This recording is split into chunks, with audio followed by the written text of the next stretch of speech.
다양한 분석들에서 여러분들께서 눈으로 보고 의사결정을 하실 수 있는데 도움이 되는 다양한 지표를 통해서 분석을 해본 결과적으로는 88K 즉 일봉 202평이 깨진다고 하더라도 상승장은 계속 유지된다라는 게 저의 주관입니다.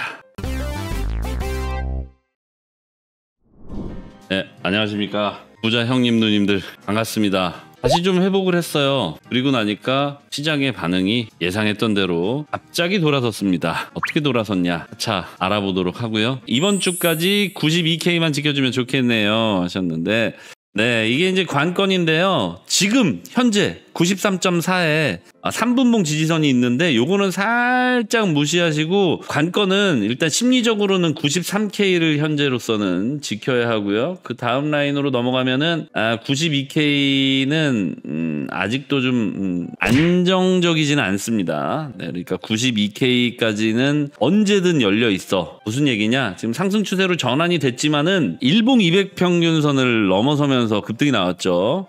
뭐 예상했던 상승이긴 합니다만 좀 일찍 나와서 좋은 면이 좀 있고요. 다만 우리는 휘둘리지 않습니다. 우리가 뭐 어제 산 것도 아니고 그제 산 것도 아니고 2년 6개월 전에 사놓고 지금 기다리고 있는 상황이기 때문에 뭐 이런 단기적인 급등에 크게 기뻐할 상황도 아닐 거예요. 네, 무슨 얘기냐면 그냥 뭐 오르긴 올랐지만 우리가 오늘 팔 거 아니잖아요. 그러니까 앞으로의 우리가 매도할 시기에 걸맞는 의사결정을 하기 위해서는 상황을 좀 냉정하게 볼 필요가 있습니다. 지금 현재로서는 92K가 지켜진다면 가장 어찌 보면은 좀 가파른 상승, 가장 빠른 상승이 이어질 것으로 확인이 되나, 다만 92K가 무너진다고 해서 그것이 하락장을 의미하는 것은 아닙니다. 기준점은 이제 88K까지 열려 있다. 한마디로 일봉의 이평선이 현재 88점 정확하게 5에 자리를 잡고 있기 때문에 지금으로부터 뭐 한 5,000불 정도는 휘청휘청 하더라도 그의 휘청거림이라기보단 그냥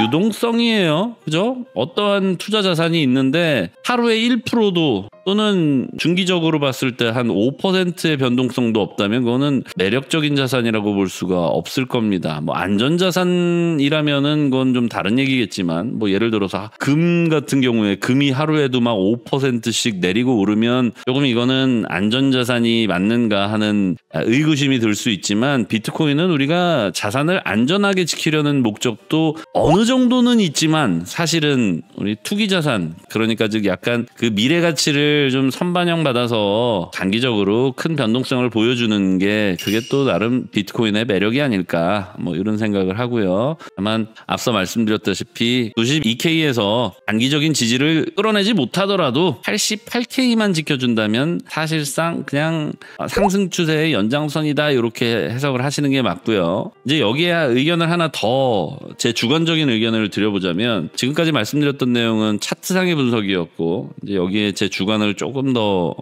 저의 주장이죠. 이거는 과학적인 근거는 없습니다만은 이미 여러분들이 많이 알고 계시는 그런 그 논리적인 어떤 근거들은 충분히 제가 제시를 해드렸기 때문에 여기에 제 주관적인 의견을 좀 보태자면 저는 심지어 88K가 또다시 깨진다고 하더라도 장기적인 상승을 이뤄내는 데는 전혀 문제가 없다라고 봅니다. 왜냐하면 88K가 깨진다면 하락장이다 이렇게 생각하실 수도 있지만 그거는 저는 그냥 개미털기라고 생각을 하고 있어요. 물론 이건 명확한 근거는 없습니다. 다만 아예 또 근거가 없지는 않죠. 늘 확인하고 있는 다양한 분석들에서 여러분들께서 눈으로 보고 의사결정을 하실 수 있는데 도움이 되는 다양한 지표를 통해서 분석을 해본 결과적으로는 88K 즉 일봉 202평이 깨진다고 하더라도 상승장은 계속 유지된다라는 게 저의 주관입니다.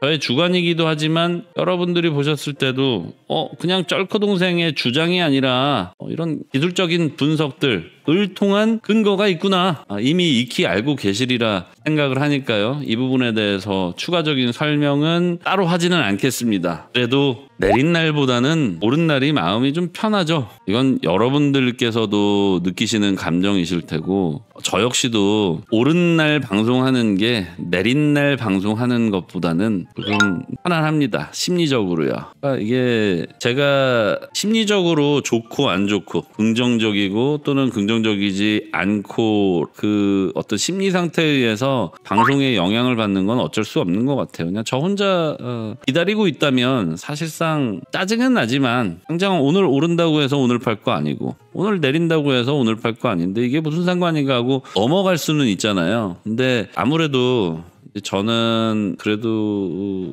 투자 시장에서 10년 정도를 굴러먹었고 여러분들께서는 아무래도 그보다는 투자 기간이 좀 짧으실 거잖아요. 코인에 대해서 알게 되신 지는 또 더 짧으실 수도 있고 그렇다 보니까 좋은 날보다는 안 좋은 날 많이들 불안해하시고 초조해하시고 뭐 그러실 수밖에 없으실 것 같아요. 다만 어제도 언급을 한 바 있지만 뭐 꼭 2년 6개월 전에 또는 그 이전에라도 저와 함께 호흡을 맞추면서 투자를 해오지 않으셨다고 하더라도 이번에 잘 팔면 됩니다. 가장 잘 파는 것 그게 이제 여러분들이 앞으로 하셔야 될 단 하나의 의사결정이고요. 그리고 나서 가장 잘 팔고 나서는 몇 가지 옵션이 좀 생기죠. 가장 잘 팔고 났다는 거는 이제부터는 내릴 것 같다라는 분석이 좀 신뢰를 얻는다는 뜻이고 팔고 나서 판단 얘기는 뭐야? 이제부터는 오르지 못한다. 반대로 얘기하면 때린다는 얘기잖아요. 그때 가서 숏을 치든 아니면 그 다음 가장 잘 사기를 기다리는 그죠? 가장 잘 사야 되는 그 시세 또는 가장 잘 사게 되는 시기 뭐 이런 것들을 우리가 기다리면서 또 여유를 좀 가져볼 수 있지 않겠습니까? 그래서 저와 같이 잘 사신 분들은